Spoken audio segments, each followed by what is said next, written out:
Hey everybody, welcome back. I'm Mike ES with the Ground Floor Gaming Collective, and today we're going to talk about two very interesting indie games that we think merit your attention. The first game is a game called Besiege. It's available on Steam for $6. It's in early access, and it is truly marvelous. As you can see here, you can definitely tell the makings of an alpha. We've got a little bit of landscape. We've got a lot of blank white space, and then we've got a bunch of little knights, who, by the way, are not the good guys. As you can see here, our builder has made some sort of siege engine with some sort of spinning spike blade windmill with springs on it.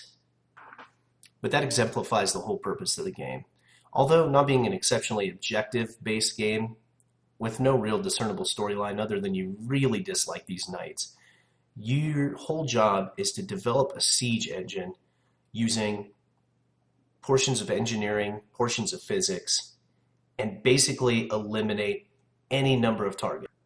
From buildings and castles, to these poor little knights you see here, to a bunch of sheep. It's awesome. And in the game, you're only limited by your imagination. As you can see here, our builder has built some sort of cannon death wagon with saw blades. Anyway, whatever's going to happen is probably going to be cool. Man, it's going to suck to be those guys up front. One of the great merits of this game, and something that I'm a huge fan of, is the fact that you are literally only limited by your imagination. You can see here in the objective mode where you're going level to level, you have this box which basically creates the limitations on how much you can build. But there's an open world with all kinds of challenges built into it where you can just free build and make Truckosaurus. What? But again, only limited by your creativity. This game has endless potential, and with each installment we hope to see more challenging levels, additional weaponry, additional mechanics, things that you can put into your machine to show off your creativity. I don't know what that is, but it's probably going to burst into a bonfire. Yeah, that's so cool. But overall, at the Ground Floor Gaming Collective, we give Besiege a solid 9 out of 10. It's only $6 on Steam, and if you enjoy engineering, creativity, and the slaughter of lots of poor innocent sheep, because they're not that innocent. I mean, they walk right up to the siege engine. Dummies. We highly recommend that you pick up this game. It's really cool. Secondly, we're going to talk about the indie game Kingdom Wars 2. As a fan of Kingdom Wars 1, I was really excited to hear about this game coming out. I thought Kingdom Wars 1 was an indie masterpiece when it came to the RTS realm. Something that's been dominated by games like Warcraft, StarCraft, and other big names in the real-time strategy arena. Some of the very unique things about this game is you're only limited based on your analysis of the attacking enemy. As you can see, we have a bunch of towers here which have their own merits based on size, shape.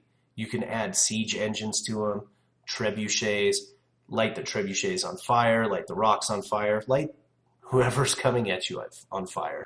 And for being out an alpha, something that is exceptionally stunning is the graphics that they have already put into it. It's not what you would expect from an early access game, which only piques my excitement even more for when the full version comes out. One of the interesting things in this game is you kind of learn about racism. You have 3 races to choose from: the humans, the orcs, and the elves.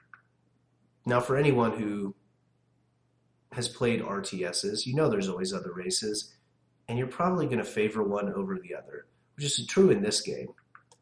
But with the different campaigns, you might build a huge human defense meant to repel orcs all day long, and then in the very next chapter, go to being those orcs that have to destroy the very defenses that you brought up. It's kind of like playing the movie Crash. Bite the curb, orc. No, that's messed up. But it's a very, very, very visually stimulating game. It's got very intuitive controls. The only major complaints we have right now is some of the units act in a very rough manner, and some of your defenses have the aim of a stoned Taliban dude like a kilometer away with a 9mm. So, pretty crappy at times. But if you're into the real-time strategy realm, you like good visuals, good graphics, intuitive controls, and just utter mass destruction on scales, fairly similar to the Total War series, I highly recommend this game. We here at the Ground Floor Gaming Collective give it an 8 out of 10.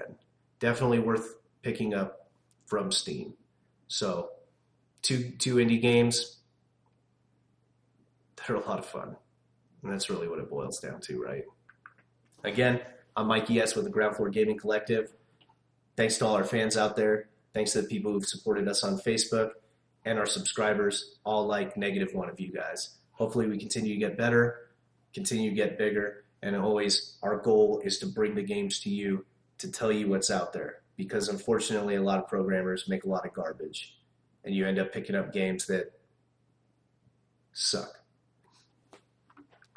But both of these games rate above an 8 out of 10 on our totally quantifiable and not at all made up scale that we still have yet to assign something to. Stars?